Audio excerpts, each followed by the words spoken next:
Here are the skate park, Redondo Pier. I helped design this before it came out and give them some tips on how to make it. Not bad. You don't want too hectic for the kids end up breaking their neck. An activity, but not something they're going to die on. You know what I mean? So it's pretty friendly. Most are going to happen is break an arm or something basic, nothing too bad. But not like the X Games, man. These guys do shit that you do make the wrong move and you're fucking dead.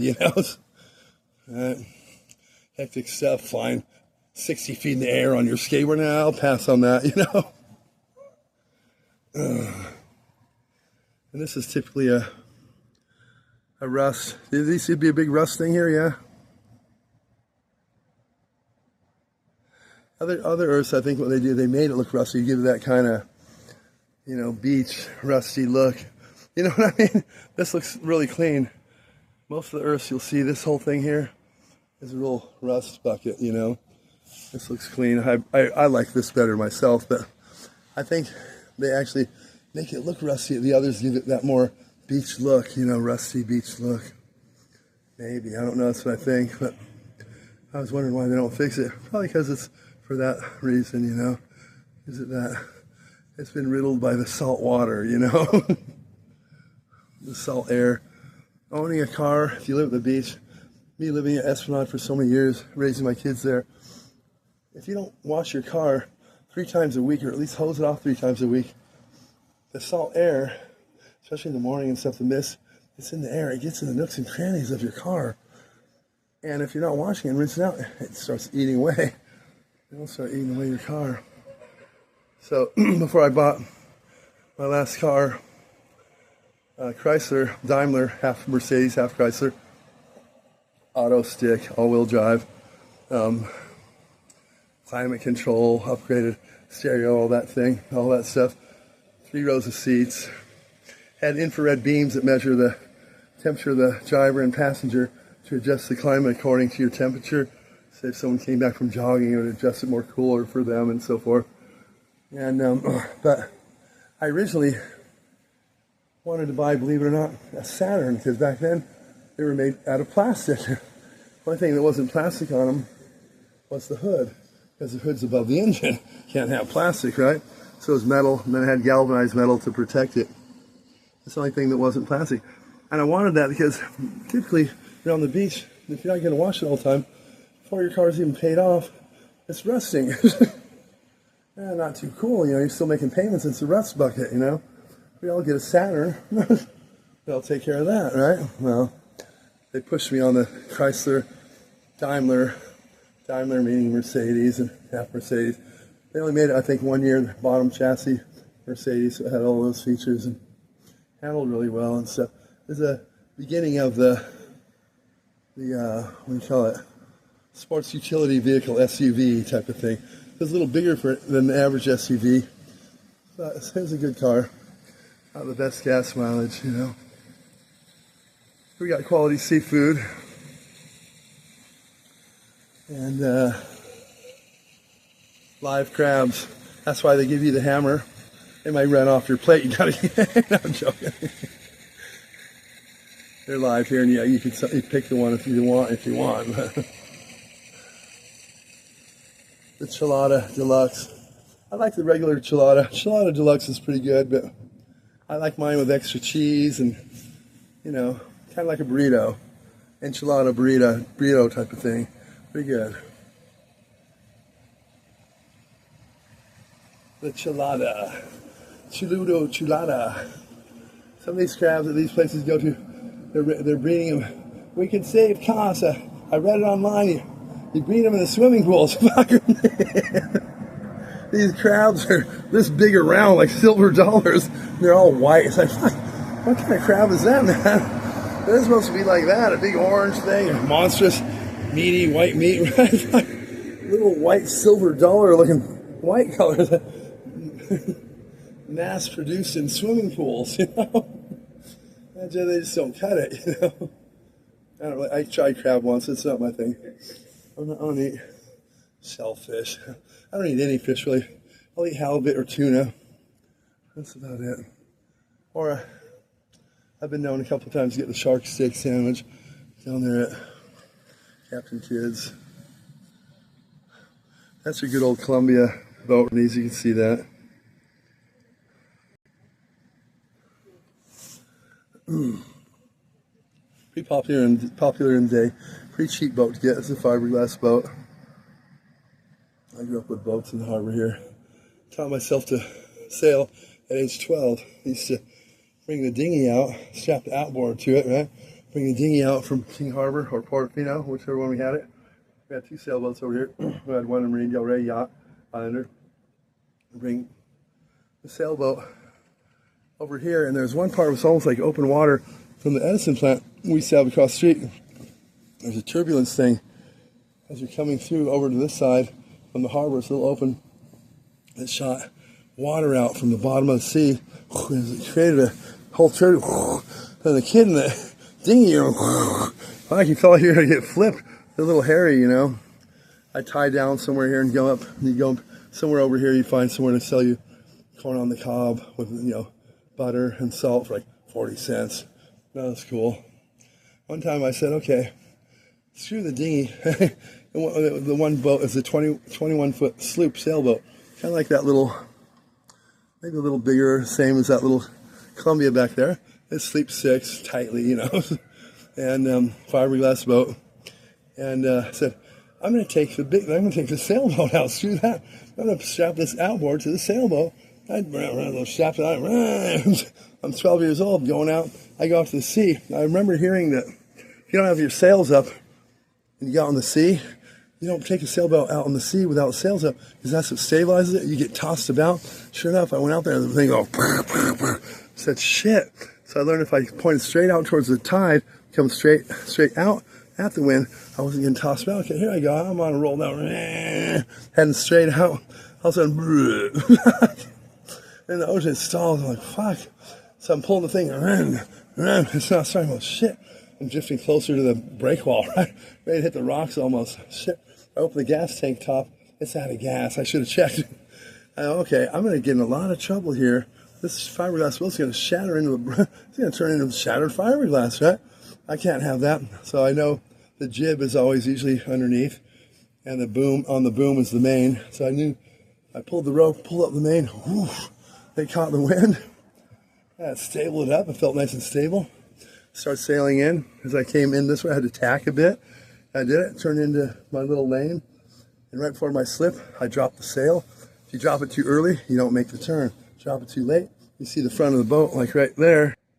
You see them patched up, you know, crunching. So they had to patch it up like when you patch a ding on a surfboard. When you see that, that's because the joker that had the boat came in too quick into the slip. He hit the front and it shattered his fiberglass. So I said, I can't have that. So I dropped the sail, perfect timing, made the turn, didn't hit either side, right? Either side. And it's coasting in. I jump off the side, come around front, grab the bow, those steel bars there, eased it in, tied it down perfect the first time. Better than my parents could have did.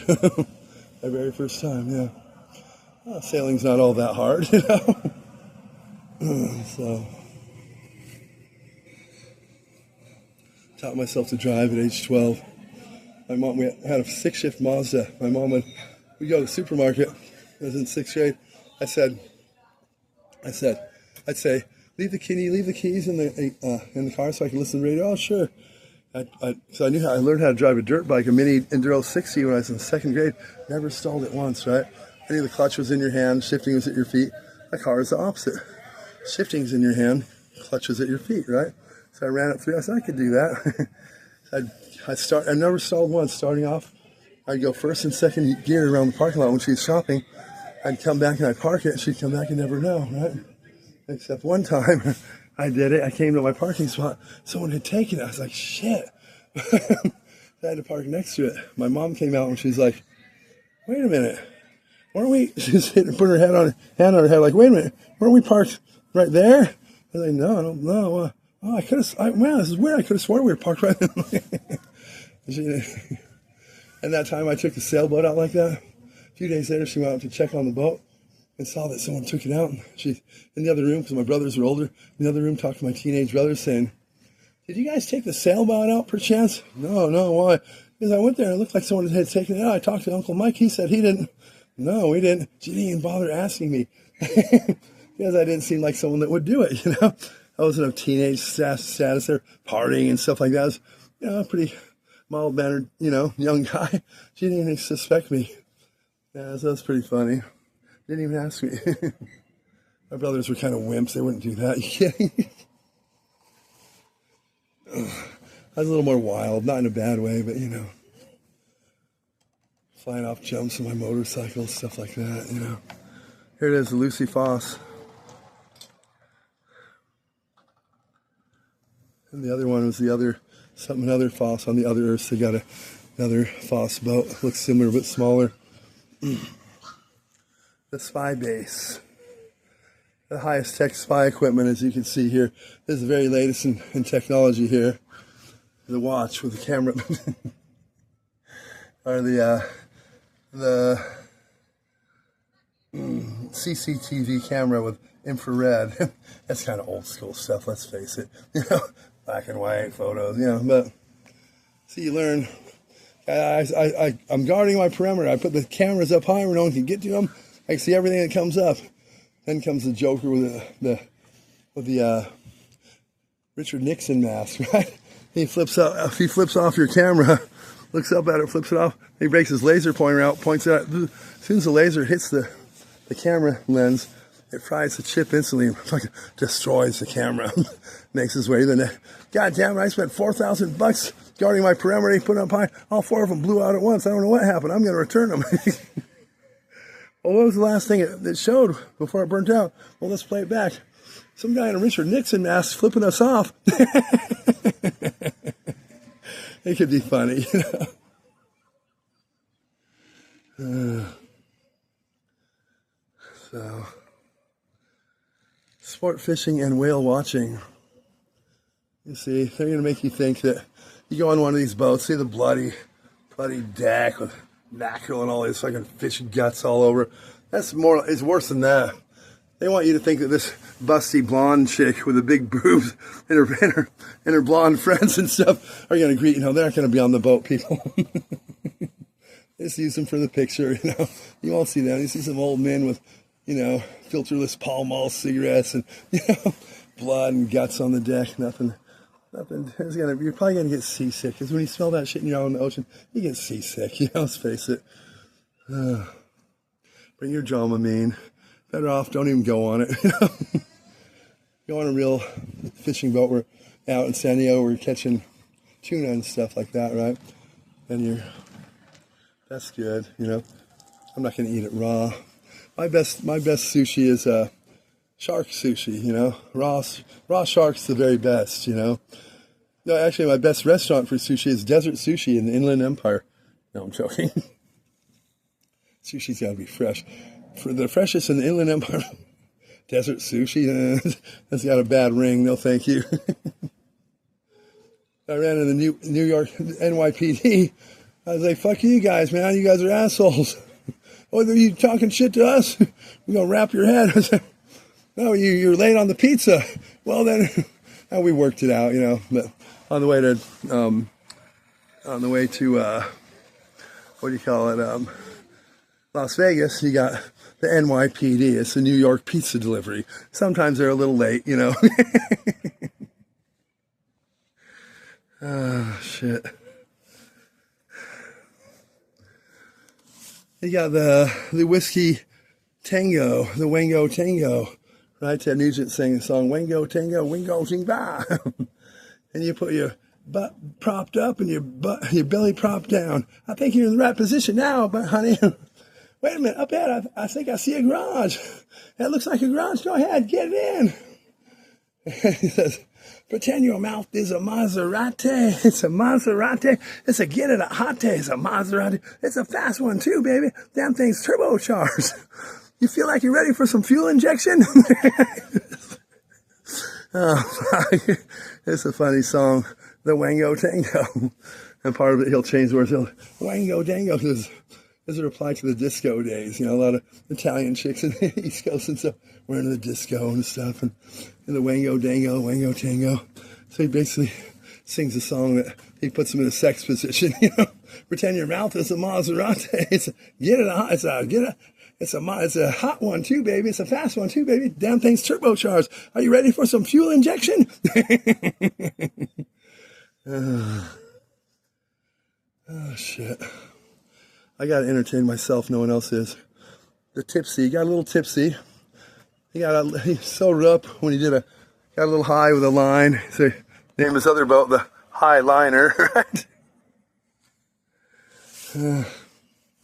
Betty G will greet you in her G-string bathing suit, you know.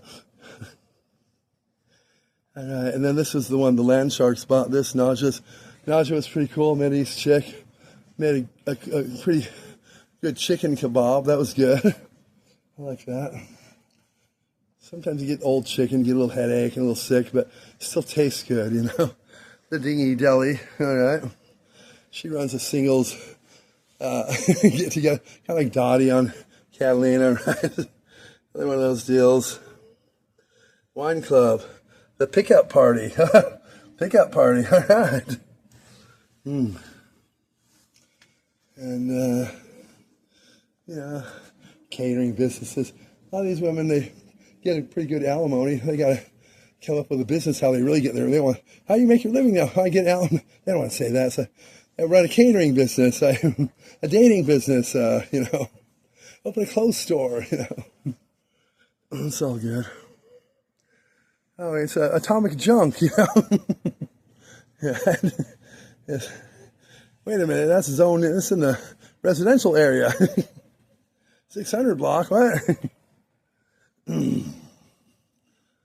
me stop this.